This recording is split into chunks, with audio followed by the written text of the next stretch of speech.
परिंदे, परिंदों के पर और चोंच होती है, परिंदों के पर और चोंच होती है।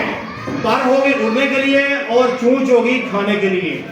इनकी हड्डियां खोखली होती हैं, यानी इनकी हड्डियां अगर आप बाजार से गोश्त लेके आते हैं, मटन यानी बकरे का गोश्त या बीफ कट्टे का गोश्त लेके आते हैं, तो उसकी हड्डियों को उसकी हड्डियों के अंदर से गुदा निकाल के आप खाते हैं, यानी मिख निकाल के आप खाते हैं। लेकिन ये जो परिंदों की हड्डियां होती हैं ना, ये खोखली होती हैं, ये परिंदों की हड्डियां अंदर से खाली होती हैं, इसीलिए इनका वजन कम होता है। मिसाल के तौर पर अगर मैं आपको कहूँ ये कागज है, मैंने इसको फोल्ड किया हुआ है, इसको अगर मैं उठाऊं तो ये वजन में हल्का होगा, वजन में हल्का होगा।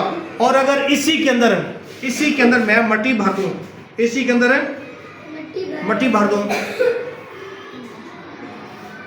इसी के अंदर अगर मैं मट्टी भर दूं तो ये क्या होगा, तो ये क्या हो जाएगा, तो भारी हो जाएगा। तो मुझे अगर कोई ऐसा जानवर है जो बिल्कुल उसका वजन ही 1 किलो 1.5 किलो वजन है या इससे भी कम है, तो उसके लिए अगर उसकी हड्डी इतनी है तो इस वजन को उठाना ही बहुत मुश्किल हो जाएगा। अब परिंदे ने उड़ना भी होता है, परिंदे ने क्या है, उड़ना भी होता है, तो उड़ने के दौरान उसका वजन जितना कम होगा उतना ही वो आसानी से उड़ेगा। अब अगर वो उसकी हड्डी अंदर से खोखली खाली होगी तो उसका वजन कम होगा, जब उसका वजन कम होगा तो उतना ही उसको उड़ने में आसानी होगी। बिल्कुल मिसाल के तौर पर ये खाली हो तो हम इसको आसानी से उठाते हैं, लेकिन अगर इसके अंदर कोई चीज़ भरी हो तो इसको उठाने में हमें थोड़ा सा वजनी लगता है कि वजन है। अगर इसी तरह मिसाल के तौर हमारा तो वैसे वजन ज़्यादा है, अगर इस तरह की कोई बड़ी चीज़ हो और अंदर से खाली हो, ये पेपर ही ले लें, वो खाली हो अंदर से, हम उसको उठा लेंगे। अगर वो पूरा का पूरा भरा हुआ हो तो उसको उठाने में मुश्किल होगा। मिसाल के तौर पर एक बोरी है, खाली बोरी को उठा लोगे ना, खाली बोरी को उठा लेंगे। अगर उसके अंदर गंदम भरी हो, दाने, आटा, मट्टी, रेत कुछ भरा हो तो उसको उठाना कैसा लगेगा, है मुश्किल लगेगा ना।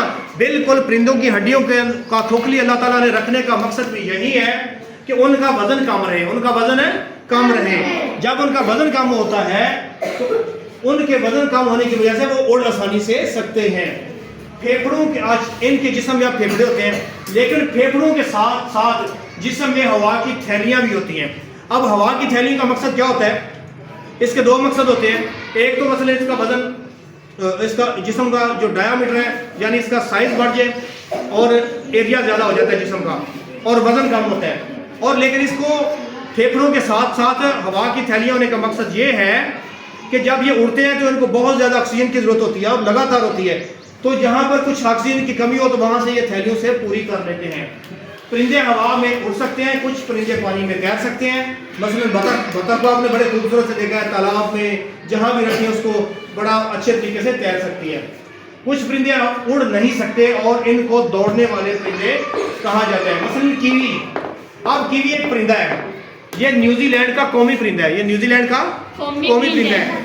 तो ये कीवी जो होता है, उनकी क्रिकेट टीम को भी कीवी कहते हैं, उनके क्रिकेट टीम को क्या कहते हैं, कीवीज।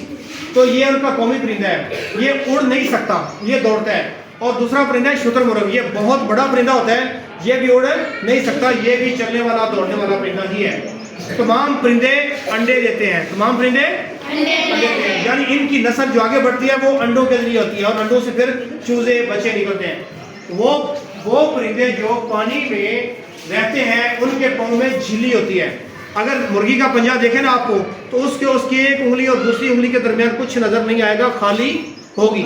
लेकिन अगर बतख को देखें तो उसकी एक उंगली और दूसरी उंगली के दरमियान झिल्ली सी होगी, एक पर्दा सा होगा। मसलन बतख, इनके जिस्म का दर्जा हरण माहौल के मुताबिक नहीं होता। हमने पढ़ा मछली का, एम्फीबिया का और रेप्टिलिया का जो बॉडी टेम्परेचर है जो उनके माहौल का होता है वही उनके बॉडी का टेम्परेचर होता है।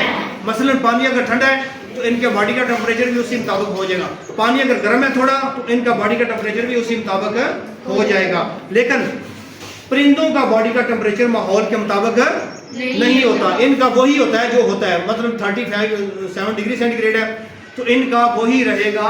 अगर माहौल में 50 डिग्री सेंटीग्रेड माहौल का टेम्परेचर हो जाए, लेकिन इनके जिस्म का टेम्परेचर बढ़ेगा नहीं, इनका वही रहेगा। अगर माहौल का टेम्परेचर 0 भी हो जाए या 0 से पीछे भी चला जाए तो इनके जिस्म का टेम्परेचर फिर भी वही रहेगा जो है। मसलन अब चिड़िया, कौवा, कबूतर, तोता, बाज, मुर्गा, फाख्ता वगैरह परिंदों की मिसालें हैं। आप बताएं कि इसके अलावा भी कोई मिसालें हैं परिंदों की? है ना? कुछ नाम लो किसी परिंदे के आपके ज़हन में जो आता है। तीतर, बटेर और कबूतर और कौवा और चिड़िया, बटेरा, हाँ जी, और बाज और मुर्गा और चूचा, फाख्ता, शाबाश शाबाश, और टट्योली, वाह भाई वाह, शाबाश शाबाश, और तोता, शाबाश। चलिए ठीक है, थैंक यू।